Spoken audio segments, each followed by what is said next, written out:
And so I'm going to address this squealing. I think it's a bearing on this side.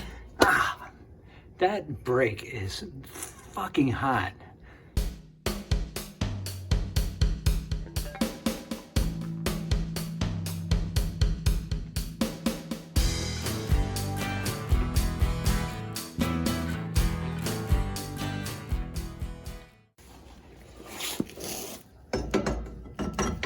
So I don't think the brake is hanging up because I wouldn't have been able to get this off if the brakes are actually hung up on it. I lost some footage of me removing the axle. A slide hammer is the preferred method. I tried a bunch of different things, opting not to buy a tool I'd never use again. Why change bearings? They can cause end play that can cause brake rubbing. Plus, they are probably from 1966. So I was able to get the axle out. Here it is right here. And how did I do it? I tried every method I could think of. And what really worked was just beating on the backing plate. And can you see it back down? I didn't really damage it too much. So I don't think I damaged it at all. I'll just double check. Worst comes to worst, I'll get a new backing plate. But anyway, this is the way this is set up. So this is press fit, this retaining ring, and this is the bearing, which is also sort of pressed fit. You can see this bearing is pretty shot. If you look down in there, there's actually components of it. Let me see if I can get a better shot. There's parts of the bearing that are actually falling out of it. Can you see that? It's a little difficult to see. Right there, there's like an inner... I can't really show you, but needless to say, these... Look, you can see it there. See that part right there? So that bearing is falling apart. Is it causing my problem with my brakes? I have no idea.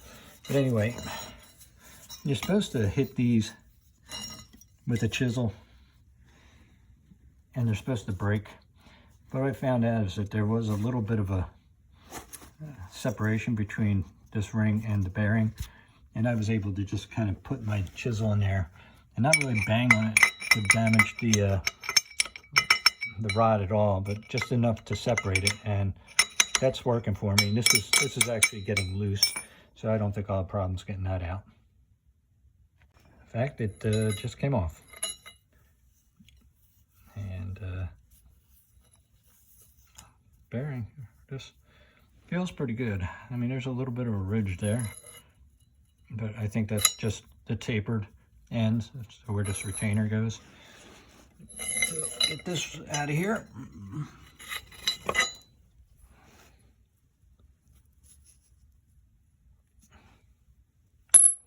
And then the next thing I got to do is get this bearing off. What came in the mail today? Let's find out.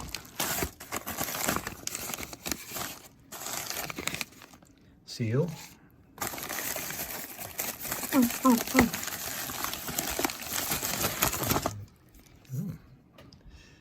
What do we got? Barracuda. Nice. I had one of these. Doesn't say what year. I think it's a 66.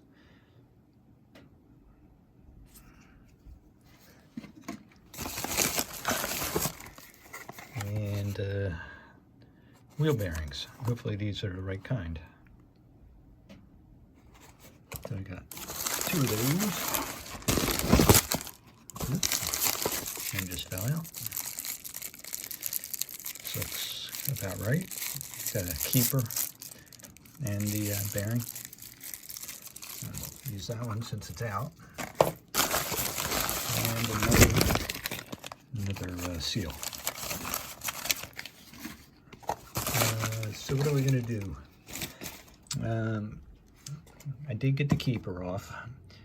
I used a cutoff wheel to take the top part of the bearing off, but now I have the bottom part of the bearing, and it's pretty stuck in there. I was trying to drill this out with my drill press over there, just to get a relief hole in here, but I didn't have any really good drills.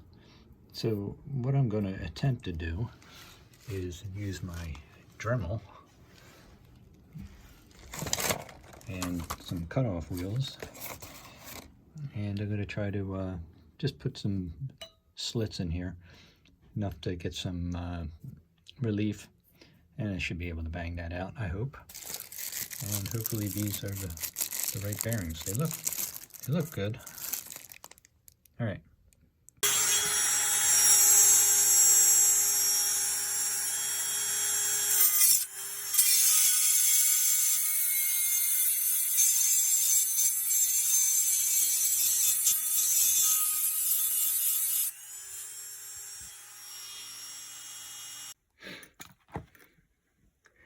Well, I finally got it off enough here.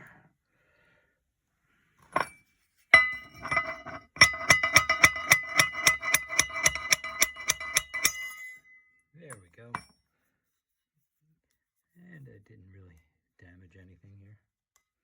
Got a little scuff mark right there, but that's all right. It looks pretty good. Hey, what's for dinner tonight? Frozen axle. And what's my axle doing in the freezer? Well, I'll show you. And this is the second part of this recipe. Boiled bearings. There's just a certain point in the life cycle of Scrub Daddy that he sort of starts to look evil. So the idea is to freeze the axle, heat up the bearings, and it should slide in a lot easier, since of course I don't have a press. So we're going to try that. Wish me luck. Try to get you in a spot here where you can see.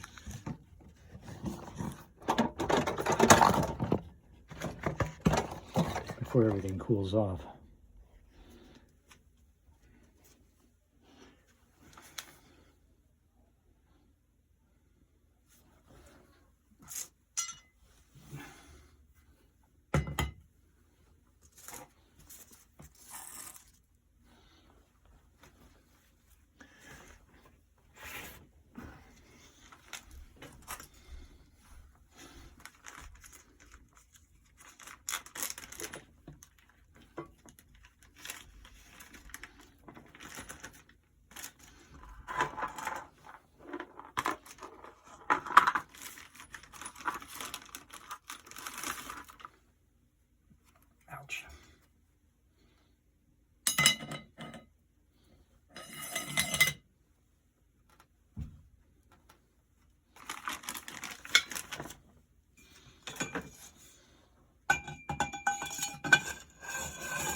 And keeper goes next.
Okay, that looks like it worked.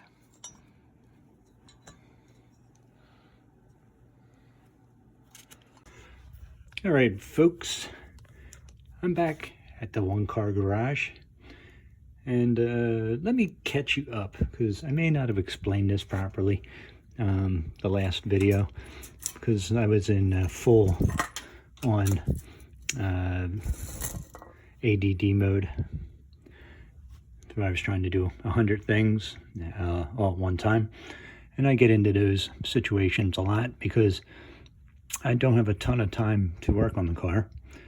Only because, and I think I've explained this before, but if you're a new viewer, I have this car at my mother-in-law's garage because I don't have a garage where I live. I live in a row house. But anyway, I was having a lot of issues with this passenger side rear brake getting really, really hot. One other time before, I was driving home from work and I got about halfway, and every time I stopped I would hear a clunk, clunk, clunk, clunk, clunk, clunking sound. And what I kind of realized is that I had some problems with this brake. So when I took it apart when I got home, I was able to limp home. I found that a lot of the springs had bent, and it was just a total mess in there. So I put everything back together, got a new spring kit, and that worked for a while. But then I did notice that this back brake was always getting hot and always super, super dusty. As you can see down here, there's a lot of brake material. If you look at the shoes, these were brand new shoes not long ago. And I don't drive this car all the time, but you can see there's a lot of wear and tear, a lot of chattering. This one's in a similar situation, very thin. So something's rubbing here. In addition, when that first event happened, this drum had a lot of like deep grooves into it. And I took it to a couple places to see if I could get it resurfaced. And people laughed at me. Oh, we don't resurface drums anymore, blah, blah, blah. No, I don't have a brake lathe. So I just kind of put it back on there, being stupid. So I don't know if this drum was out of round or what, but it's definitely a lot thinner than it probably should be. So I do have a new drum in here. We're going to replace that. At this point, I'm sort of suspect of everything in the brake components. These are new master cylinders, or not master cylinders, but a new brake cylinder on all around. I did all new brake hardware and everything. However, I'm not confident that this is any good. I do have another one of those as well, so I may change that out. I'm not quite certain yet on that. But anyway, first thing first, I need to clean up this total mess. I need to check out this backing plate and get this all cleaned up. And I got to put the axle back in. So that's where we are with the brakes. I'm going to do that first, get that all taken care of, and then we're going to take a look at the engine and get the base timing set properly and see if we can get the car started again. And maybe, just maybe, we might be able to take this thing out for a ride. And I did take a novel approach today, and I do actually have the directions for the electronic ignition. I kind of was just winging it last time. I had read the instructions before, and I was just kind of going off memory, but there are a couple points that I missed in these instructions, and we'll take a better look at that. So that's where we are today. Tell me in the comments, do you like the long videos, or would you like them shorter, or would you like me to stop making videos altogether? But anyway, that's where we are, and I'll bring you back when I have important things to show you. Not me cleaning up this mess. I do like these ball bearings though. This is part of the bearing. These are kind of neat. So I got to remove this inner seal. This seals the axle to the axle tube, so no lubrication goes through that into the brakes. So got a new seal here. Got to get this one out. Hopefully we'll get that out pretty easily. I mentioned how much a pain in the neck everything is with these cars. Removing seals that have been here for 50 years probably.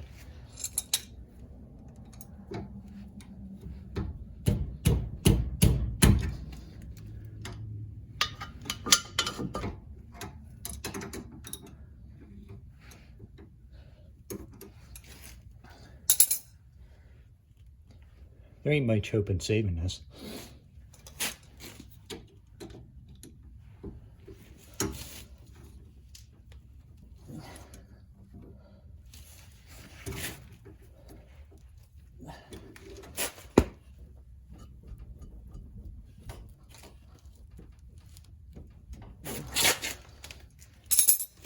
Probably gonna just have to crack it, break it in pieces.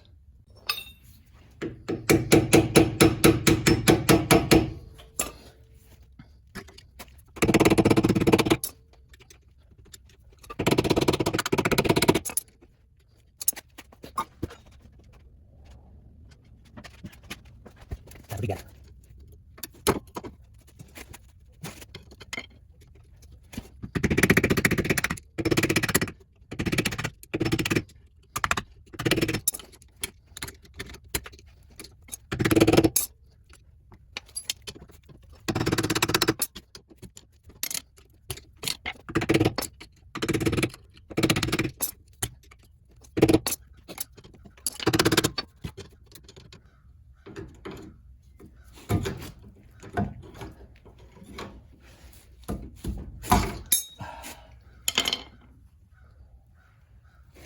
Success! So here's the old shoe, here's the new shoe. You can see there's definitely a lot of wear on this, and these weren't on very long. The shoes get oriented in a certain fashion. See, the pad here is very short, well, not very short, but, and this one is a lot longer.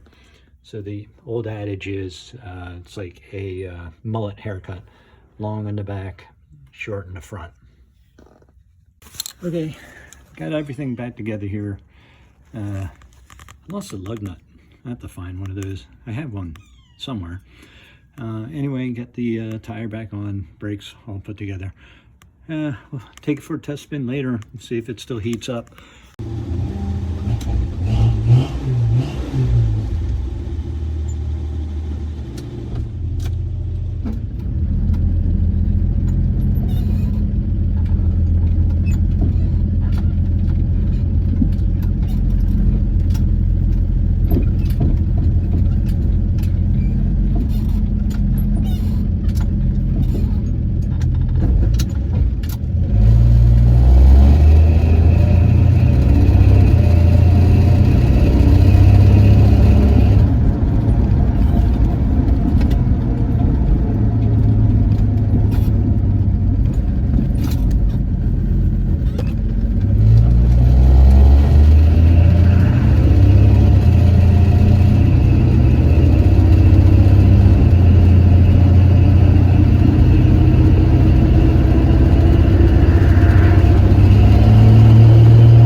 After some spirited driving, I felt that the brakes, although better, were still a bit hot compared to the other wheels.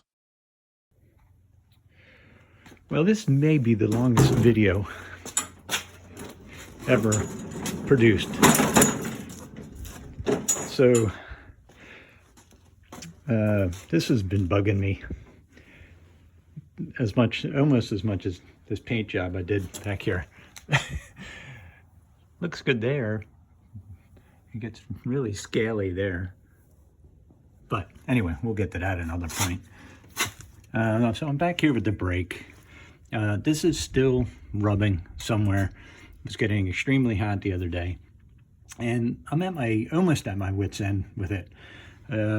Replaced pretty much everything in here. I even did the axle bearing, which is a big pain in the dupa. Thinking that maybe the wheel was wobbling. I got a new drum, new brake pads. I even went and fixed something that I had done on this car a while ago. Was the master cylinder. I went to a dual master cylinder, but there is, you probably can't see it, but up there where the brake pedal gets pushed in. Let me see if I can show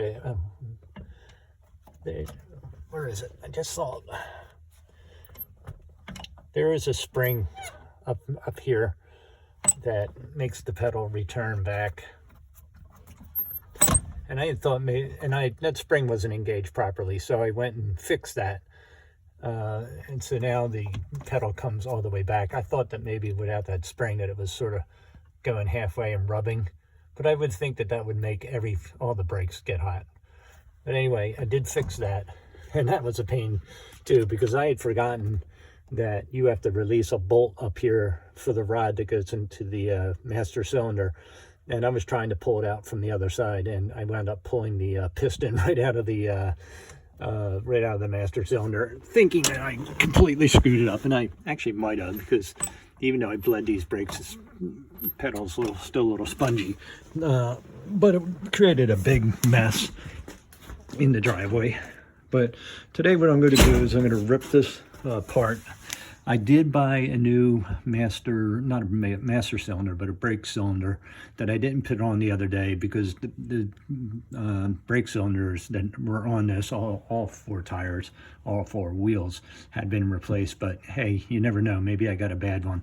I'm also going to check out the lines, make sure I don't have a kink in the lines. And then, we'll see if we still have a problem with this.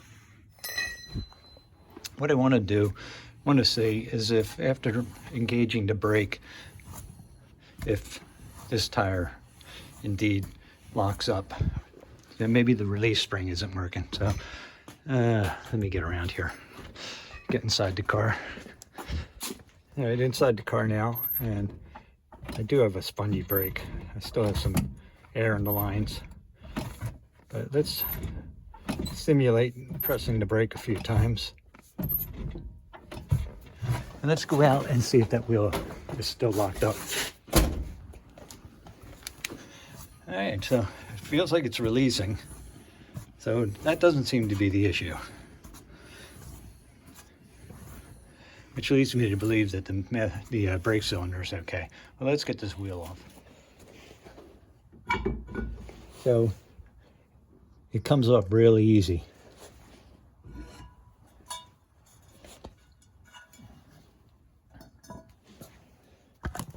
All right, so I cleaned these up pretty well the other day, and it should have, this is a brand new brake drum. Let's take a look at this.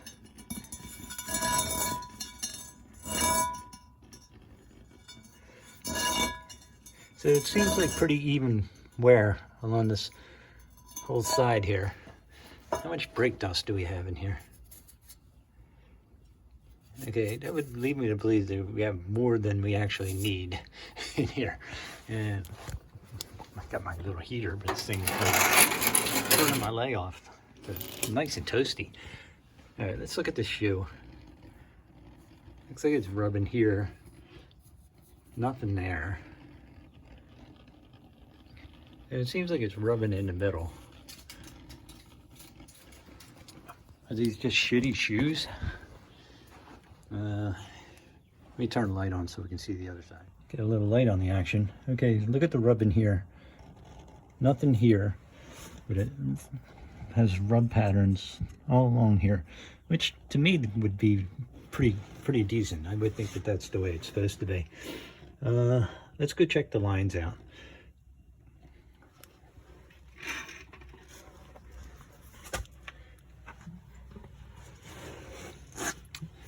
These are all new brake lines too. Just looking to see if there's any kinks in the line that would prevent the fluid from traveling back. I've read that to actuate the cylinder, sometimes if there's a kink in the line, it'll be fine actuating, but draining out that fluid may get hung up. And I'm gonna go over in the middle here a little better and see if we can see this a little better, cleaner. Hey, look, there's one of my ball bearings from the change. All right. So I do not feel any kinks along this brake line here. It runs up here. So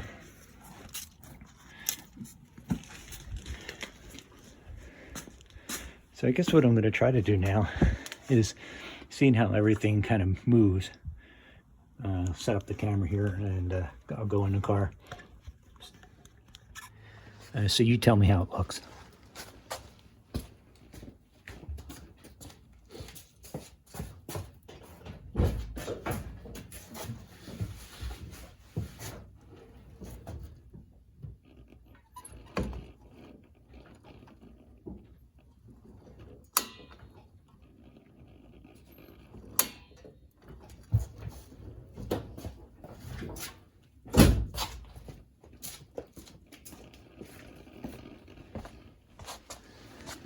So what happened back here? I'm going to take a look now at the video.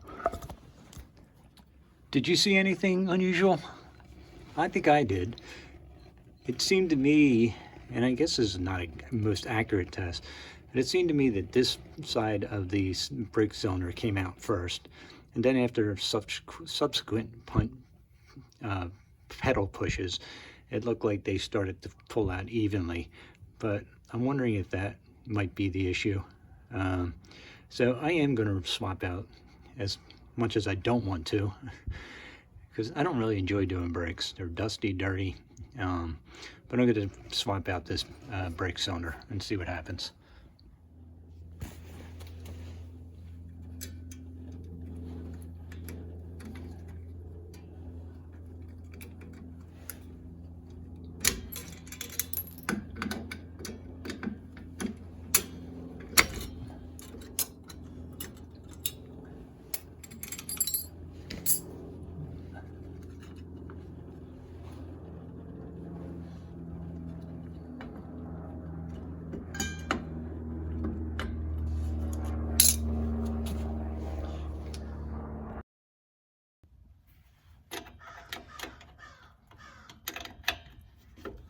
I'm sure you've all done these before, but there's the hard line that goes into the bottom of the master cylinder.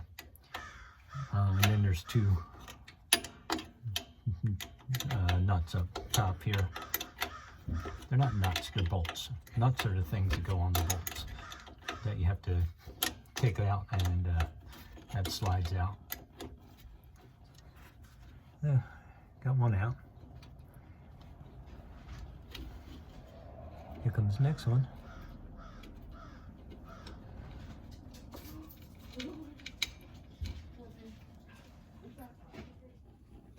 Hey, did you guys ever wonder how I film these projects? Yeah, use the old Bentley BX 720.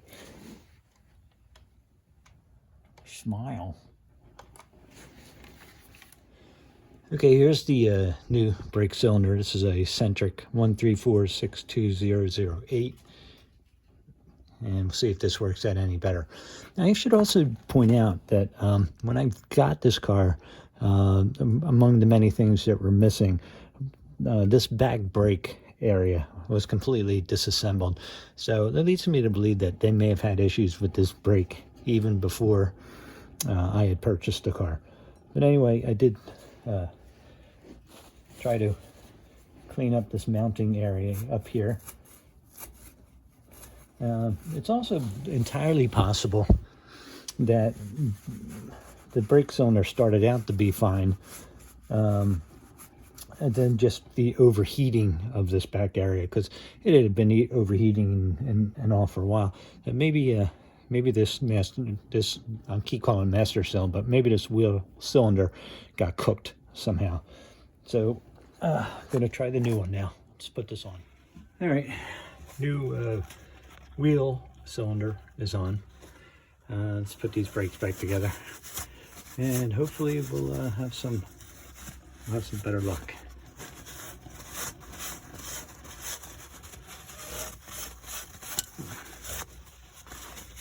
Get some more grease on there. All right, here we go. You all have done these a million times. Basically, you attach the brake shoe with a little spring, and this thing has changed. Different models of Mopars. Some of them have like little cups, and they come in through the back. And these have like a little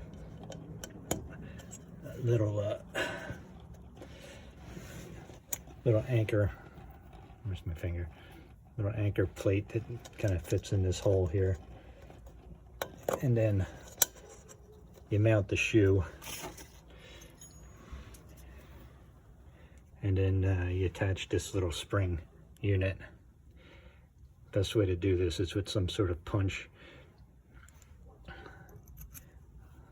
like so. I use a bolt, but then you can compress the string, and then you're basically just hooking that end into that, and that's what holds the shoe on there. You also had the emergency brake strut, which gets placed inside the arm, which attaches up here for the emergency brake lever, which is attached to this cable, and that sits back here. And this is the shoe. All right, we'll put the other shoe on. Okay, there's the other shoe on this side. The that emergency brake strut has the same sort of forked end. This is called an anti-rattle spring.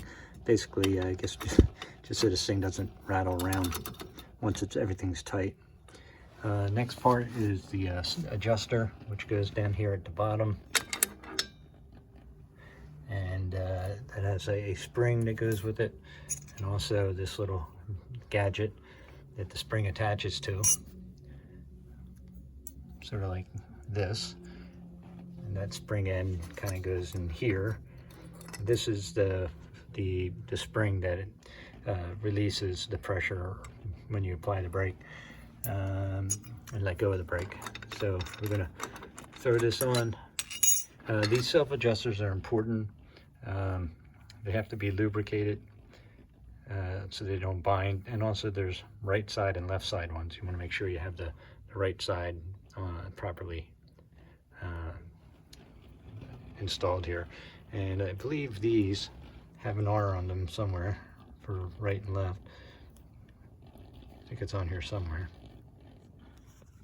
This is much easier with a diagram from the shop manual. As you can see here, I'm going to put this spring on first, but you can see the orientation of everything I have here is correct. So I'm going to put this spring on first, because as you can see, it looks like this spring goes on first, then the cable, and then the secondary spring. So we're going to put this on first. Then we'll tie everything together, and then I put the springs down at the bottom. But does it look oriented correctly? I think so. I'm going to put you up here. You need one of these tools. You can do it with a screwdriver, but I find it much easier with this tool. Harbor Freight, pretty cheap.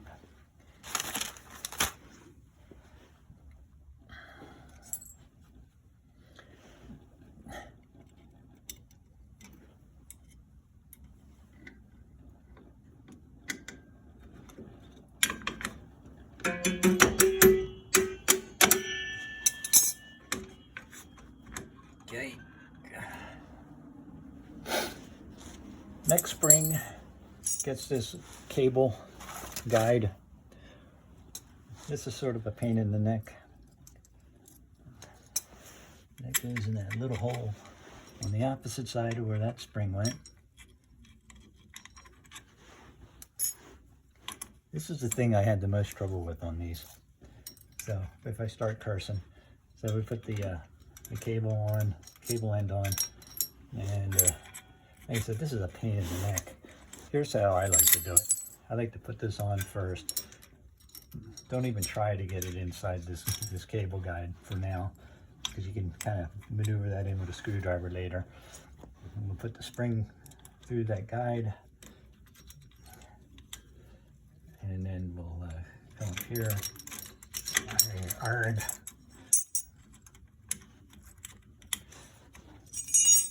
This can kind of go wherever for now. Let's just drape it over here. Get that in the guide.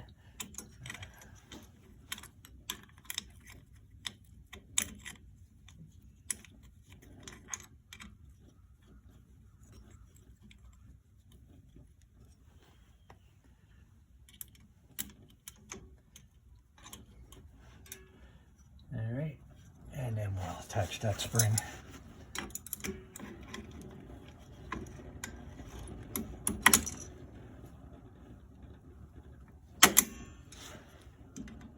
Make sure everything's on that mounting point.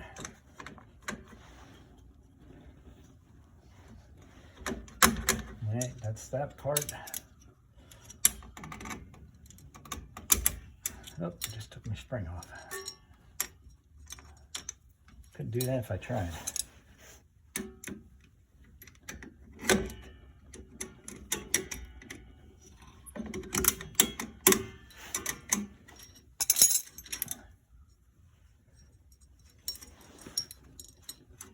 Then we got to get this snaked out of here. Come on out of there, you.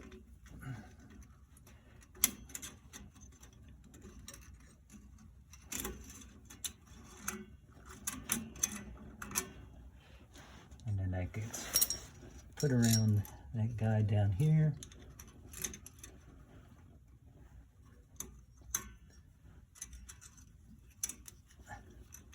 Like so, and then that gets attached to this little plate like here, which also receives that spring.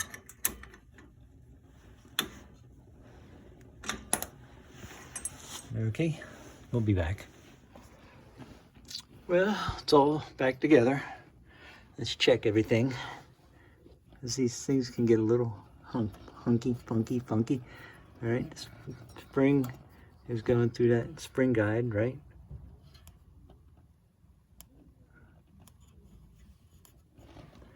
The self-adjuster is all the way in.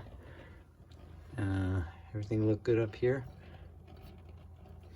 Master cylinder springs, return spring, which goes up to the adjuster. And just check your adjuster. It should click and then should not move backwards. Let's try the drum on here.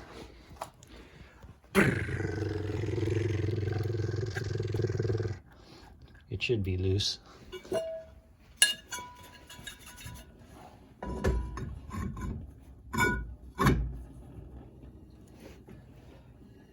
Okay. So the school of thought is you want to adjust this out until it rubs and then back it off.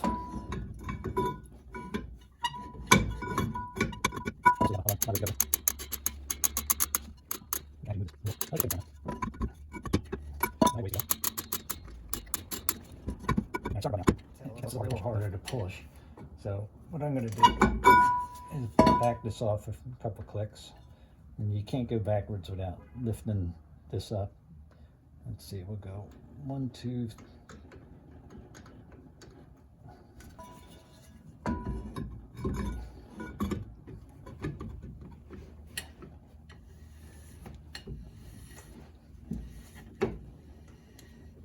feels pretty good. All right, so we're going to put the wheel back on. And the best way to test this is take it for a ride. Well, first off, I want to see how bad. I may have to bleed these again. I'm pretty sure I have to. So let me do that first, then we'll take a test ride. All right, so we're going to bleed the brakes. You can see they're pretty spongy. So I kind of invented this little tool. It's a long stick. And then what I do is I use a vice grip on the end of the stick and kind of wedge it against the steering wheel. I'll show you after I get this set. I'll wedge this in here. And we sort of wedge the vice grip, holds the pedal in, and I can go around and then bleed it out a little. I never felt like I knew how to do this properly, but here's how I do it. I just crack it, and then I use this handle to, and you can actually hear it come out. Go, psst. So I'm going to go pump it up again and see how much air we have left. You always start, read your manual, but I've been told that you always start from the furthest point away from the brake master cylinder, which would be this passenger side rear. Then you move over to the driver's side rear, passenger side front, and passenger side, driver's side front is the last one. And that's what I've been told you're supposed to do. So I'm going to go pump up, and we'll see how much more air we have in here. Okay, that was the second bleed. It seemed pretty tight, actually.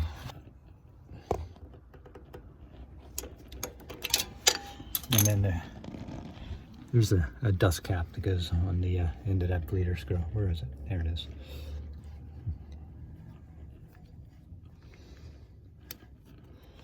Yeah, all right, let's go try that. Take off our fancy little thing. And that feels pretty good. So we're going to give that a test ride and see how it goes. Okay, are you sick of all the driving videos? So we're going to take it for a quick spin and you know, let it come up to temperature, and then we'll feel the brakes and see if we made any progress.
Tightened up the lug nuts really well. So I may jump around real quick and just double check that. All right, let's do a quick test. Definitely can put my hand, this is the driver's side rear. Drum is, I can keep my fingers on it. Front wheel is nice and warm. Front drum, same, I can put my finger on it. Starts to get a little uncomfortable. What's this one feel like? The wheel warm to the touch. And actually pretty cool. Let's see. And the drum itself, I got my finger on the drum. Like about 3-4 seconds it starts to get uncomfortable. All right, here's the troublemaker. Wheel feels nice. Not a lot of heat on the wheel, which is good. Drum. I'm afraid to do this. It's a tiny bit hotter than the other ones, but I can still put my fingers on it without screaming in mortal pain. I did check the lug nuts and they were a tiny bit loose, so I got those tightened up. Let's go for a longer ride. Warm start.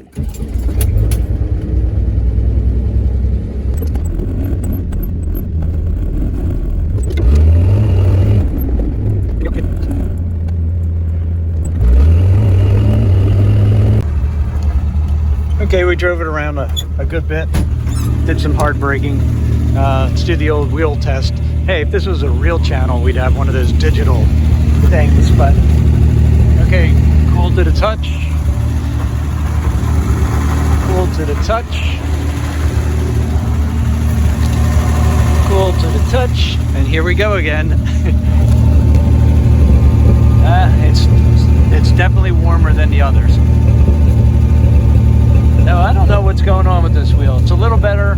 It's not as hot. Maybe that's just wear from the new brakes. Hopefully that's all it is. But let's drive it around some more.